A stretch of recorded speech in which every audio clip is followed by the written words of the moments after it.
ওয়া ইয়্যাকা নাস্তাঈন, এই সম্পর্কে কিছু কথা বলবো। ওয়া ইয়্যাকা নাস্তাঈন, আমরা কার কাছে সাহায্য চাই বলেন তো? কার কাছে? সকলে জোরে বলেন তো, কার কাছে সাহায্য চাই? আবার বলেন। আচ্ছা, আমরা কার কাছে চাই? আমরা যারা বিয়ে করেন নাই তারা আগে বলবেন, কিন্তু যারা বিয়ে করেছেন তারা হাত উঠায়েন না, আগে বলবেন। জানাই তারা হাত উঠায় বলবেন। আমাদেরকে আল্লাহ তাআলার কাছে যদি যাইতে হয়, আল্লাহ তাআলার ইবাদত যদি করতে হয়, তাহলে সাহায্য তার কাছ থেকেই নিতে হবে। সাহায্য কার কাছ থেকে নিব? যারা বিয়ে করেন না তারা বলেন তো, সাহায্য কার কাছ থেকে নিব বলেন? আরো জোরে বলেন। আল্লাহর কাছ থেকে সাহায্য। যারা বিয়ে করেছেন তারা বলেন তো, সাহায্য কার কাছ থেকে নিতে হবে? আবার বলেন। আল্লাহ তাআলার কাছ থেকে সাহায্য নিতে হবে। এখন আমাদের মধ্যে এমন একটা তবিয়ত এসে গেছে, কোনো কিছুর হাজত হলে, কোনো কিছু প্রয়োজন হলে আমরা দৌড় দিয়ে ভাই ব্রাদার আত্মীয় স্বজনের কাছে আমরা চলে যাই। অথচ সাহাবায়ে কিরাম তাদের একটা নিয়ম ছিল, যখন কোনো কিছু প্রয়োজন হতো ওনার আগে উযু করে মসজিদে গিয়ে, মসজিদের কোনায় গিয়া 2 রাকাত নামাজ পড়ে হাত বাড়িয়ে দিয়ে আল্লাহ তাআলার কাছে দোয়া করত। আর যেগুলো প্রয়োজন ওই কথাগুলো আল্লাহ তাআলার কাছে চোখের পানি ফেলে ফেলে আল্লাহ তাআলার কাছে চাইতো।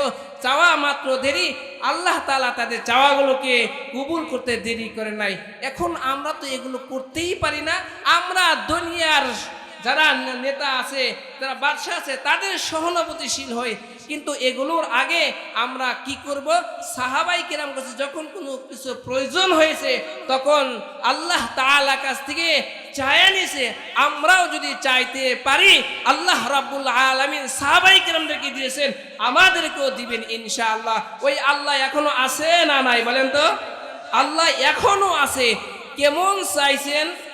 একজন রুটিওয়ালা, যুবক দোকানদার, হোটেলওয়ালা, কথাটা মনে রাখবেন, যুবক রুটিওয়ালা, এই রুটিওয়ালা একজন যুবক আল্লাহ তাআলার কাছে এমন চাওয়া চাইছে, তার চাওয়াটা তার কাছে যাইতে হয় না, বরং তাকে আল্লাহ তাআলা ওই রুটিওয়ালা যুবকের কাছে পৌঁছে দেবেন। সুবহানাল্লাহ।